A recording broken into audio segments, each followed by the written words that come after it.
इस बार Asia cup 2025 का एक ही सेमीफाइनल खेला जाएगा और वो है आज के दिन पाकिस्तान वर्सेस बांग्लादेश।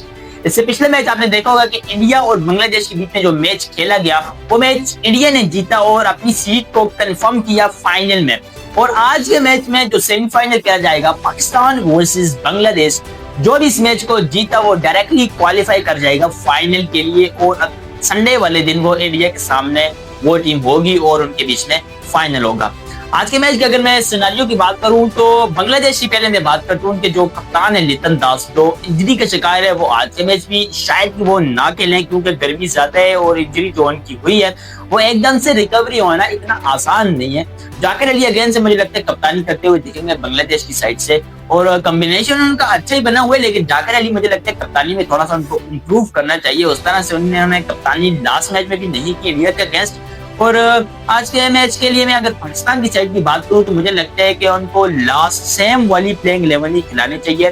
पिछले जो मैच था उनका श्रीलंका का, उसमें काफी सारे लोग बातें कर रहे थे कि हुसैन तलत को किस वजह से डाला, लेकिन हुसैन तलत ने शट अप कॉल देकर एकदम से उन लोगों को ये प्रूव किया कि भाई ये मैच मैंने जितवाया है। आते ही अपने पहले ओवर में उन्होंने 2 विकेटें ली जिस पर श्रीलंकन पर काफी प्रेशर आया और उनकी जो मेन 2 प्लेयर्स उनको आउट किया। उसके बाद फिर बैटिंग पर उन्होंने बैट से भी वही जवाब दिया उन लोगों को जो ये कहते थे कि why Hussain Talat is in the squad and why Hussain Talat is playing, why he is in playing level. तो इन सारी चीजों का उन्होंने भरपूर जवाब दिया। आज के मैच की अगर मैं प्लेइंग 11 की बात करूं पाकिस्तान की साइड की, तो मुझे लगता है कि शुरुआत में शाहिद रजा फरहान और फखर जमान कमाल की ओपनिंग पार्टनरशिप उनकी लगी है। लास्ट वाले मैच में उस तरह से डिलीवर नहीं कर पाए, लेकिन वो अच्छे हैं। साइम अयूब को आप नीचे ही रखो, उसके बाद साइम अयूब आ जाते हैं, उसके बाद फिर मुझे लगता है कि सलमान आगा एंड देन फहीम अशरफ भी आ जाते हैं। तो ये सारे मतलब कॉम्बिनेशन अच्छा चल रहा है। मुझे लगता है हसन नवाज को किसी जगह एडजस्ट कर देना चाहिए, वो कमाल का बल्लेबाज। अगर नवाज को आप बॉलिंग नहीं दे रहे तो उसका रोल क्या है, बैट्समैन। उससे मुझे मुझे पता नहीं, पर्सनली ऐसा लगता है कि उससे बेहतर है कि आप हसन नवाज को डाल दे। अगर मोहम्मद नवाज बॉलिंग नहीं कर रहा तो वो एक बैटर खेल रहा है, हालांकि है वो ऑलराउंडर। तो अगर जो बंदा ऑलराउंडर होता है ना वो दोनों चीजों पर फोकस करते हैं, लेकिन जो हसन नवाज है ना वो अगर चल गया ना भाई तो आपको 250-300 कहीं नहीं गया आपका T20 में। वो ऐसा बल्लेबाज है। तो अब मुझे लगता है कि उनको डालना चाहिए। अगर नहीं भी डालते भाई हमें तो मैच जीता हुआ चाहिए और इंडिया के साथ फाइनल चाहिए और इंडिया को फिर वहां पर पेलना हुआ चाहिए और पाकिस्तान को जीतता हुआ चाहिए। हमें एशिया कप हम उनको जीता हुआ देखना चाहते हैं। तो ये सारी चीजें मुझे लगता है कि अब्रार अहमद ने कमाल की बॉलिंग की, लेकिन इंडिया वाले मैच में उन्होंने बहुत ज्यादा स्लो बॉल की, बहुत ज्यादा स्लो बॉल कर रहे थे। वो बल्ले पर इस तरह से बॉल आ रही थी और हिटिंग तो वो पहली सी कमाल की करते हैं इंडिया वाले, तो बहुत स्लो बॉल कर रहे थे। लेकिन लास्ट मैच में उन्होंने श्रीलंका के अगेंस्ट कमाल का स्पेल था उनका। 4 ओवर में उनकी ऑलमोस्ट 16 से 17 डॉट्स बॉल थी और 8 रन उन्होंने दिए और 1 विकेट उन्होंने हसरांगा की ये वाली विकेट ली।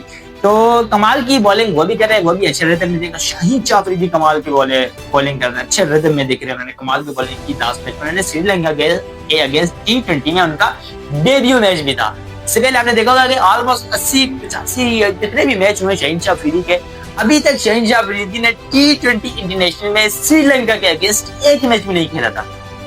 वही नहीं, ये हैरान कर देने वाली बात। तो ये इनका पहला मैच था, उनका डेब्यू था श्रीलंका के अगेंस्ट, तो कमाल का डेब्यू रहा उनका भी।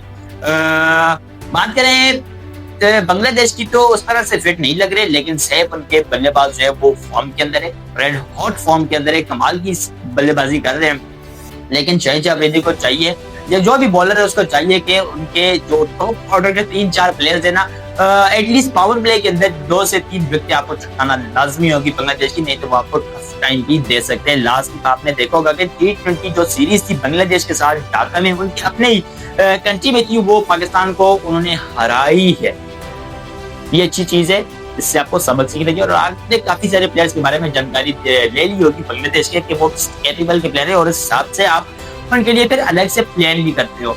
तो आई होप कि आपने ये किया होगा, अच्छी चीज है। अगर आपने किया, अगर नहीं किया तो ये बुरी चीज है भाई। हमें तो जीत चाहिए, हमें और किसी चीज से कोई लेना देना नहीं है, हमें सिर्फ जीत चाहिए, पाकिस्तान की जीत चाहिए। तो कमेंट करके लाजमी बताओ कि फाइनल के लिए रेड हॉट आपकी टीम कौन सी है और कौन सी टीम फाइनल जीत रही है, आपकी फेवरेट कौन सी है, कमेंट करके लाजमी बताओ। मिलते हैं अपनी नेक्स्ट वीडियो में, तब तक के लिए बाय बाय।